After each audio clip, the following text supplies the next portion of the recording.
Os atributos de Deus são muitos e alguns que a gente nem imagina que são de verdade. Hoje, inclusive, que nós vamos falar sobre ele. Mas eu quero te convidar neste momento a orar comigo. Vamos orar? Convidar ao Espírito Santo de Deus que venha sobre nós e venha ministrar ao nosso coração? Senhor Deus, nós te louvamos, Pai, por esta manhã, te louvamos por mais um domingo que o Senhor nos dá, te louvamos por tudo que o Senhor tem feito na nossa vida, pela forma tremenda e poderosa que o Senhor cuida de nós, que o Senhor nos ensina, que o Senhor nos sustenta. Obrigada, Pai, pelo teu favor e pelo teu amor. Fala aos nossos corações, Senhor, nós clamamos a Ti, em nome de Jesus. Amém. Então, hoje nós vamos falar sobre a solidão de Deus. A solidão é um atributo de Deus. Você já pensou sobre isso? Interessante, né? E nós vamos ver por quê. Em primeiro lugar, os atributos, como André já vinha nos falando, são características de Deus. Deus é infinito e nós finitos. Como que o finito vai entender o infinito? Por causa disso, então, Deus propôs para nós formas de nós o entendermos, através de tudo que Ele vinha fazendo, através de todas as suas características. Assim, o Senhor nos mostra quem Ele é e Ele nos mostra o que Ele faz. Mas Deus é solitário. Deus nunca vai ver outro Deus porque Ele é único. E Deus nunca vai fazer outro Deus porque Ele também é único. Então são as únicas coisas que Deus nunca vai ver e nunca vai fazer. Mas no mais, Ele pode todas as coisas. E aí, o que é essa solidão de Deus? O que a Bíblia nos fala sobre isso? Em Gênesis, no capítulo 1, verso 1, começa assim: no princípio, Deus. Bom, só tinha Deus. De eternidade a eternidade, só existia Deus. Deus era autossuficiente. Deus sempre foi pré-existente. Antes era Deus, depois era Deus. No princípio era Deus, no fim é Deus. E Deus é pré-existente e Ele está fora dessa dimensão nossa, porque Ele está no Kairos. Só que aprove ao Senhor criar o Cronos, criar esse tempo nosso aqui no mundo. Então veja bem, embora Deus estivesse na Trindade Santa, Ele era só, Ele na Trindade. Então aí nós vamos entender que, por exemplo, não existia universo. No princípio era Deus, só tinha Ele. Não tinha universo, não tinha céu, não tinha terra, não tinha anjos, não tinha ninguém, não tinha nada. E aprove ao Senhor, o Senhor desejou fazer o universo, criar a terra, não é? Bom, então, como eu já falei, Deus é pré-existente. De eternidade a eternidade, Ele é Deus. E o dia que o Senhor Jesus veio como unigênito do Pai, e Ele morreu e ressuscitou e subiu como primogênito, Ele foi o primeiro a subir e nós iremos depois. Nós vamos também voltar para a eternidade e vamos estar junto com o Senhor no céu. E esse tempo aqui na terra foi o tempo que Deus quis criar para nós, para Ele. Mas nada do que Ele fez vai aumentar ou diminuir o seu poder ou a sua glória. Nada, porque Ele é pleno, Ele é perfeito. Agora veja bem a grandeza do caráter divino de Deus. Ele é grande em sabedoria, Ele é maravilhoso em poder, conforme Isaías nos fala. Ele é cheio de misericórdia e Ele a tudo sustenta. Tudo fez e a tudo sustenta. Essa teoria de que a terra aprendeu a caminhar sozinha, isso não existe. Tudo Deus criou e tudo Deus sustenta. Bom, Ele é independente de tudo e de todos. Ele não depende de nada nem de ninguém. Ele é único em sua excelência e em seu ser. E lá em Êxodo, capítulo 15, verso 11, diz assim: Ó Senhor, quem é como tu? Tu entre os deuses estás. Quem é como tu? glorificado em santidade, terrível em louvores, operando maravilhas. Único. Os próprios povos que conviviam com o povo de Israel falavam: Ele é o Deus único, Ele é o Deus verdadeiro. Em vários momentos nós vemos, quando Nabucodonosor joga ali Sadraque, Mesaque e Abednego e vê que o Senhor estava ali com eles, andando no meio deles, né? Uma teofania de Jesus, quando estava ali no meio deles, ele fala: por acaso Sadraque, Mesaque e Abednego, o Deus eterno realmente salvou vocês e livrou vocês?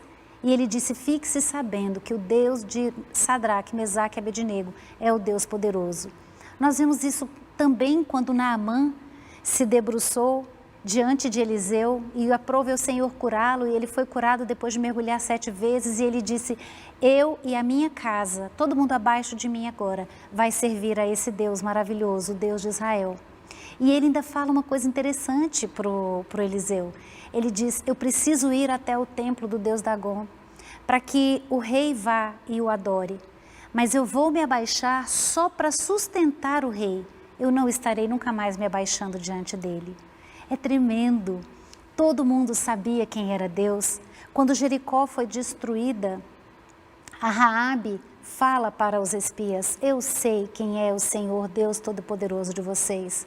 Quando o próprio Amã quis destruir os judeus, a esposa dele disse: se este homem Mordecai é daqueles lá, daqueles que o Senhor deu as pragas e abriu o mar, você está no sal, porque esse Deus é poderoso. E o Senhor é conhecido como sendo o único, é o Deus solitário, não há outro como Ele.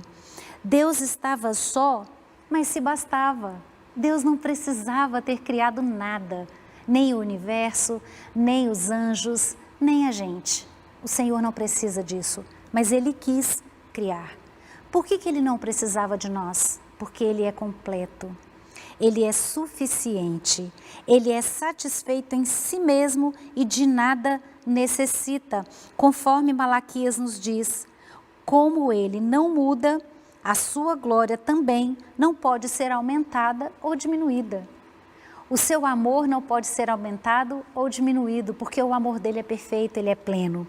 Assim, amados, ao serem criados o universo, o céu, a terra e tudo foi somente para manifestar o poder de Deus, mas Ele não precisa de nada disso, porque Ele é pleno. Ele é solitário, mas Ele é pleno. E aí, quando Deus criou todas as coisas num ato soberano, como eu falei, Ele criou para o louvor da glória dEle. Aprove ao Senhor criar, mas Ele não precisa disso. E olha que lindo como que em Efésios Paulo fala: Ele fez todas as coisas segundo o conselho da sua vontade. Ele mesmo é conselheiro dele mesmo, não é? Quando ele jura diante de Abraão, ele diz: eu juro acerca de mim mesmo, porque não tem ninguém maior do que ele para jurar. Ele é o único. E assim, o Senhor criou o homem e a mulher, mas deu também o livre-arbítrio. Eu e você podemos adorá-lo se nós quisermos, se nós entendermos que devemos adorar, porque Ele não precisa da nossa adoração. Ele não precisa de nada do que nós temos. Todas as coisas foram feitas para Ele, a partir dEle, por meio dEle, somente. Lá em Neemias, capítulo 9, verso 5, diz assim: levantai-vos, bendizei ao Senhor vosso Deus de eternidade em eternidade. Já se havia essa noção da eternidade de Deus. E também Efésios diz que todas as coisas Ele fez, foi pelo beneplácito da sua vontade. Ele é glorioso, portentoso, pleno em si mesmo. E Ele tem também a sua soberana graça, mesmo na sua solidão. E ele diz assim, lá Paulo escrevendo aos Romanos diz assim: porque quem compreendeu o intento do Senhor? Ou quem foi o seu conselheiro? Ou quem lhe deu primeiro a ele para que então ele recompensasse? Como assim? Ninguém deu. Ele é a primazia, o primeiro de todas as coisas. E ainda, lá em Jó, capítulo 35, versos 7 e 8, diz assim: nada do que faça ou deixe de fazer pode afetar Deus. Olha como diz o texto: se fores justo, que lhe darás? Ou o que receberás da tua mão? A tua impiedade faria mal a outro tal como tu, e a tua justiça aproveitaria somente a um filho do homem. Porque Deus é inalcançável, inatingível na sua solidão. E a única forma de chegarmos até Ele é através do Senhor Jesus, o seu único Filho, que Ele mandou para nós. Deus não muda. E nada do que Ele fez pode alterar quem Ele é. E nada do que eu fizer pode alterar o que Deus é. Olha que interessante isso. Como o nosso Senhor Jesus não também acrescentou nada enfaticamente a quem é Deus. O fato de Jesus ter vindo para a terra não mudou nada de quem é Deus. A única coisa que mudou foi Ele poder nos levar de volta para Deus. Mas em Deus, nada mudou, nada acrescentou. Nem o que Jesus sofreu, nem o que Jesus padeceu, nada. Ele nos manifestou a glória de Deus, porém nada acrescentou a Deus. Isso foi o que Jesus fez. Até porque Deus é perfeito, Deus é pleno. E não tem como mudar nada nele, nem para melhor e nem para pior.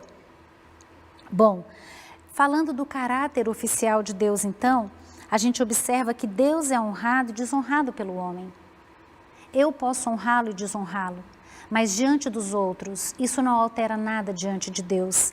É tanto que o texto de Judas 1 diz o seguinte, no verso 24, diz assim: Ele nos guarda de tropeçar para apresentar ante a sua glória imaculados e jubilosos. Ele nos guarda de tropeçar para o louvor da glória dele, mas nada do que nós fizermos vai atrapalhar quem Deus é, vai aumentá-lo ou diminuí-lo. E tem um outro texto também, no Salmo 23, que diz: guia-me pelas veredas da justiça por amor ao seu nome. Ou seja, Ele nos quer ver andando retos, mas não por Ele, mas por nós. Porque nós acabamos refletindo o nome dEle aqui na terra, onde nós estamos inseridos. Deus é único. Olha que lindo. Eis que as nações são consideradas por Ele como gola de um balde e como um pó miúdo das balanças. Eis que Ele lança por aí ilhas como uma coisa pequenina. Nem todo o Líbano basta para o fogo, nem os seus animais bastam para o holocausto. Todas as nações são como nada perante Ele. Ele as considera menos do que nada. É uma coisa vã. A quem, pois, fareis semelhantes a Deus? Ou a quem compararíeis? A quem a gente compararia? Não tem quem comparar. Ele é único. Ele é perfeito. Ele é pleno. É interessante que quando Paulo, pregando em Atenas, ele chega e vê todos aqueles pódiums, cada um com um pódium de Deus. Os atenienses têm muitos deuses, e eles colocavam um nome em cada pódium de um deus. Quando Paulo chegou, ele viu que havia um pódium vazio e estava circunscrito ao Deus desconhecido. E aí Paulo disse: este é o Deus que eu estou pregando, é exatamente sobre ele que eu venho para falar para vocês. E todo mundo ficou intrigado e já o levaram lá para o Areópago. E Paulo começa o seu discurso dizendo quem Deus é, tudo o que Deus criou, falando acerca de Deus, do seu poder e do seu amor. Fala em Jesus, fala da ressurreição de Jesus e da salvação de Jesus. Nessa hora eles falam: depois conversaremos sobre isso. Mas aqueles homens entenderam que havia o Deus desconhecido. E a grande questão é: o nosso Deus e todos os atributos que Ele tem são conhecidos ou desconhecidos para nós? Deus se manifestava o tempo todo na Bíblia, trazendo atributos para todos os homens e mulheres que estavam ali. Por exemplo, tem uma mulher que deu um nome para Deus, Agar, quando estava no deserto. E ela disse: Ele é o Deus que tudo vê. Foi o Deus que a ouviu e viu quando ela estava só no deserto. E assim, da mesma forma, A solidão é um atributo de Deus, porque fala do seu poder de ser único, eterno e criador de todas as coisas. E olha que lindo esse texto também de 1 Timóteo capítulo 6, verso 15 e 16. Esse Deus, a qual a seu tempo mostrará o bem-aventurado e único poderoso Senhor, Rei dos reis, Senhor dos senhores, aquele que tem ele só a imortalidade, habita na luz inacessível. Olha que lindo, habita na luz inacessível, é a luz que a gente vai ter no céu quando voltar para lá. A quem nenhum dos homens viu, nem pode ver, ao qual seja a ele toda a honra, poder e glória, sempre e para sempre. E aí, amados, esse Deus que é solitário, né? A solidão de Deus, nós podemos pensar que a forma dele se apresentar para nós foi se revelando. E por isso que ele criou todas as coisas. Ele mesmo se revela a nós. Não tem outra forma de nós chegarmos a ele. Intelectualmente, nós jamais chegaríamos a ele. Mas nós nos achegamos a ele através do Espírito. É por isso que o Senhor Jesus, naquela conversa com a samaritana, quando ela pergunta como adorar, como chegar diante do Senhor, o Senhor Jesus disse, nem em Gerizim e nem em Jerusalém, mas em espírito e em verdade, porque Ele é espírito e importa que nós o adoremos também em espírito.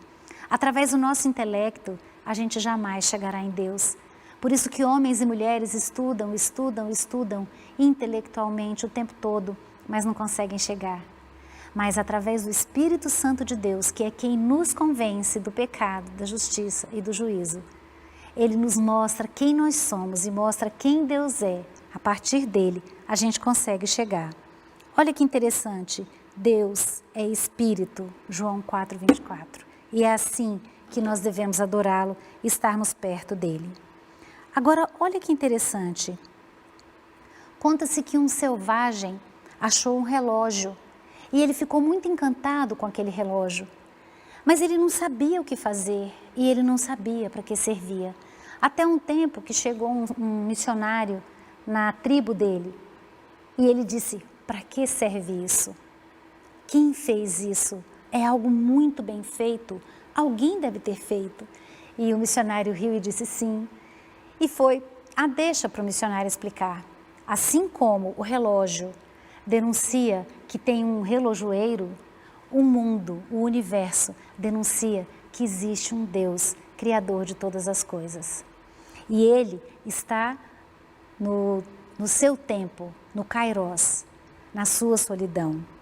E aí tem uma outra história interessante também. Conta-se que um homem, mais ou menos em 1910, 1912, estava andando nas ruas e aí com um carrinho que ele tinha acabado de comprar, os carros estavam começando a chegar no mercado e ele andando com seu carrinho no meio da cidade, o carro parou. E ele ficou desesperado e tentou fazer o carro funcionar, mas ele não tinha noção do que fazer. Até que chegou um senhorzinho perto dele e disse, posso dar uma olhada? E ele disse, sim, senhor, o senhor entende de carro? Ele falou, entendo. E aí ele foi lá, abriu o capô do carro e olhou. E viu que havia soltado por conta da trepidação da pista, um dos caninhos. E ele foi e recolocou o caninho no lugar, quando ligou o carro pegou. E aquele homem olhou para ele e disse, poxa, o senhor realmente entende de carro. Como é o seu nome? E ele disse, meu nome é Henry Ford. Era nada mais, nada menos do que o criador daquele carro. E assim também é com Deus. Por isso que o Senhor nos conhece tão bem. Por isso que Ele sabe exatamente quem a gente é e do que a gente precisa. E por isso o nosso Deus deve ser, na sua solidão, em ser único, único Deus. Ele deve ser reverenciado, Ele deve ser cultuado, Ele deve ser adorado.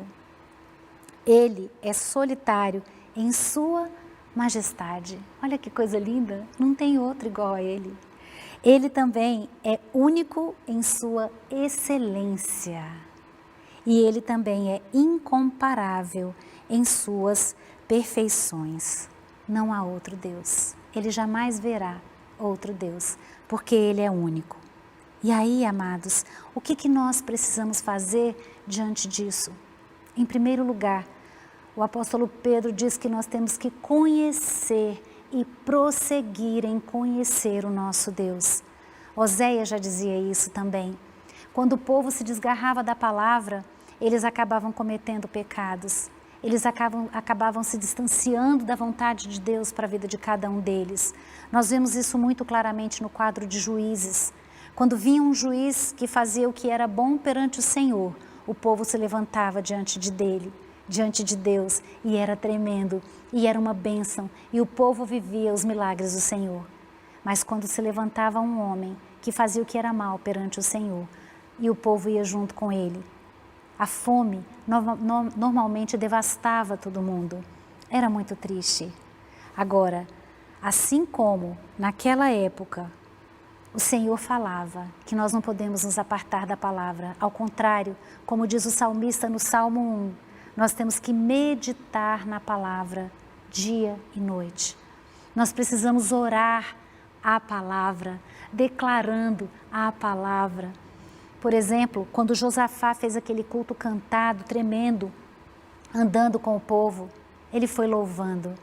Então nós podemos declarar também, Senhor, assim como quando os amonitas, os moabitas e os seiritas foram junto, Pai, para destruir o teu povo, e o Senhor pôs emboscadas contra eles, e o Senhor os desbaratou, e eles se autodestruíram.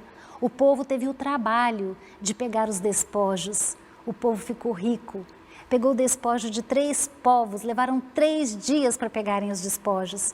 Então é isso que nós precisamos fazer, orando na palavra. Pai, da mesma forma que o Senhor impeça que os inimigos nos ataquem, que o Senhor nos impeça que as pessoas cheguem até nós, que queiram o nosso mal, livra-nos, Pai, de toda a tentação, como o Senhor Jesus nos ensinou a orar.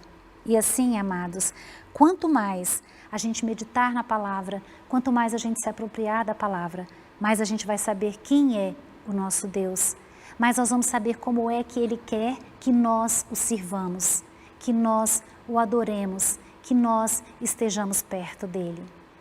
A solidão de Deus é tremenda, tremenda, mas eu posso partilhar do amor dEle, eu posso partilhar do favor dEle, da graça dEle, eu posso crescer, e para isso eu preciso deixar de ser homem carnal. Senão eu não consigo. Como homem carnal, eu não consigo subir até o altar de Deus. E nem como homem emocional. Para subir até o Senhor, eu tenho que me ligar a Ele espiritualmente. É interessante que nós vemos que Ele se revelou para Isaías. Isaías vem no capítulo 1, 2, 3, 4 e 5 dizendo: ai desse povo, ai desse povo, ai desse povo. E quando ele entra no templo e ele vê o Senhor assentado sobre um alto e sublime trono, ele diz: ai de mim. E o Senhor se revela para ele para curar aquilo que ele tem maior dificuldade.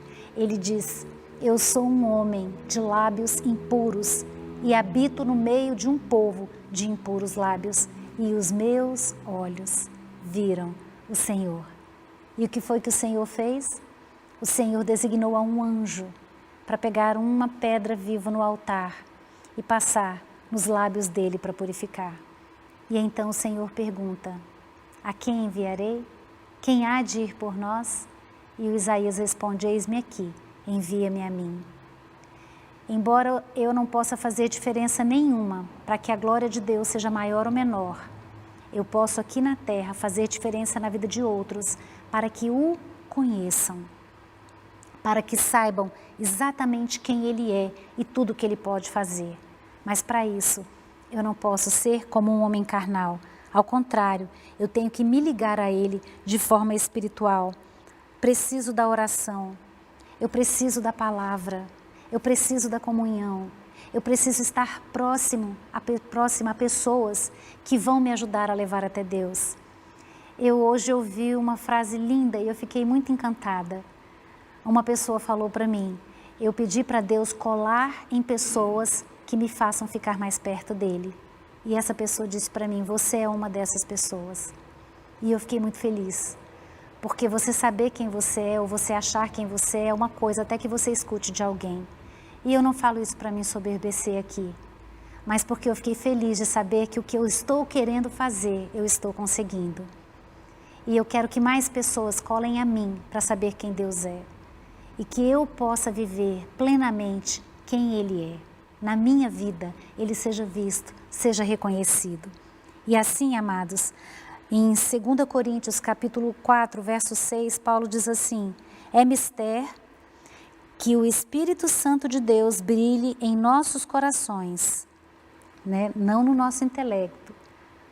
Ele brilhe dentro de nós, das nossas emoções, dos nossos sentimentos, que a gente seja promovido para dar a Deus tudo aquilo que Ele é digno de receber. Conhecimento da glória de Deus. Nós precisamos do conhecimento da glória de Deus. E assim, o meu desejo é que nós possamos realmente voltar, buscar ao Senhor, clamar a Ele, para que nós estejamos pertinho dEle cada dia mais e façamos a diferença.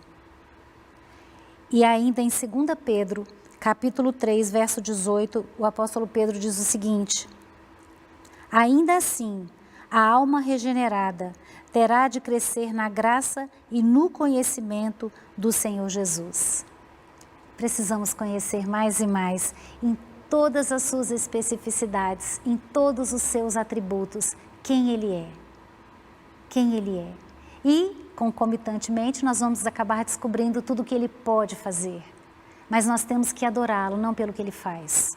Isso é louvor, isso é ação de graças. Nós temos que adorá-lo pelo que Ele é. E Ele é Deus, único Deus. E ainda Colossenses no capítulo 1, verso 10 diz o seguinte: andar diligentemente diante do Senhor, agradando-lhe em tudo, frutificando em toda boa obra e crescendo no conhecimento de Deus. Quando João Batista desceu, veio à terra, nasceu de Isabel, era parceiro de Jesus, e quando ele anunciou Jesus, ele disse o seguinte: Ele é aquele que eu não sou digno de desatar as sandálias, eu vim preparar o caminho dele. Se arrependam. Só que ele diz uma coisa muito interessante: se arrependam e produzam fruto de arrependimento. Se eu mudar, eu vou produzir diferença no meu comportamento, na minha forma de agir, de viver. O meu pensamento vai mudar, como o apóstolo Paulo nos ensina, transformar pela renovação da mente. E aí assim, eu estarei dando glória a Deus, porque eu vou deixar que esse Deus, que é único, invada a minha vida, para que Ele seja reconhecido como Deus único e maravilhoso que Ele é. Esse tema é maravilhoso, amados, e nós vamos abordar a cada domingo um tema diferente sobre os atributos de Deus. Quando eu dava aula na Faculdade Batista, eu me lembro que esse era um dos livros que nós trabalhávamos lá, e eu dividia os alunos em temas e cada um tinha que apresentar um tema, um dos atributos de Deus. E nós ficávamos maravilhados de conhecer um pouquinho mais, de entender um pouquinho mais quem é esse Deus maravilhoso a quem nós servimos. E que o Senhor possa abençoá-lo e que você queira a cada dia mais descobrir quem é esse Deus, entendendo que a solidão de Deus está posta, é um dos atributos dele, mas ele não é inatingível, ele não está distante de nós, como se nós não pudéssemos alcançá-lo, e ele mesmo diz que a sua mão não está ressequida para que não possa nos acudir. Que você tenha uma boa semana, que o Senhor possa ministrar ao seu coração poderosamente e que a cada domingo você se aproprie exatamente de quem é Deus na sua vida. E eu te faço um desafio: comece a ler a palavra, comece a pesquisar na palavra quais atributos de Deus você vai descobrindo, para que você mesmo tenha as suas experiências com o Senhor. Eu quero orar nesse instante. Vamos orar? Senhor Deus, Deus Pai, Deus poderoso, Deus tremendo, Deus grande, Deus infinito, Deus transcendente, Pai, nós te louvamos por tudo que o Senhor é. Te louvamos por tudo que o Senhor faz. Te louvamos por tudo que o Senhor nos dá. Te louvamos, Pai, por quem o Senhor é. E agora nós te adoramos por cada um dos atributos que o Senhor nos ensinou, que o Senhor nos deu, para que nós, finitos, pudéssemos entender a tua infinitude. Pai, muito obrigada pelo teu Filho Jesus, que veio para nos revelar o Senhor, para confirmar tudo o que o Senhor havia planejado desde o início. Obrigada, Pai, porque o Espírito Santo está conosco e nós estamos nos preparando para nos encontrarmos com o Senhor novamente. Muito obrigada por tudo. Que o Senhor continue a nos abençoar esta igreja, abençoar a direção desta igreja, na pessoa do pastor Écio, do pastor Elinaldo e do pastor Alexandre. Cuida, Senhor, de cada professor, cuida, Senhor, de cada diácono, de cada presbítero, de cada líder de ministério, de cada líder de PG, que em nome de Jesus, esta igreja possa mostrar e vivenciar, viver todos os atributos do Senhor nosso Deus. Nós te louvamos em nome de Jesus. Amém? Amém.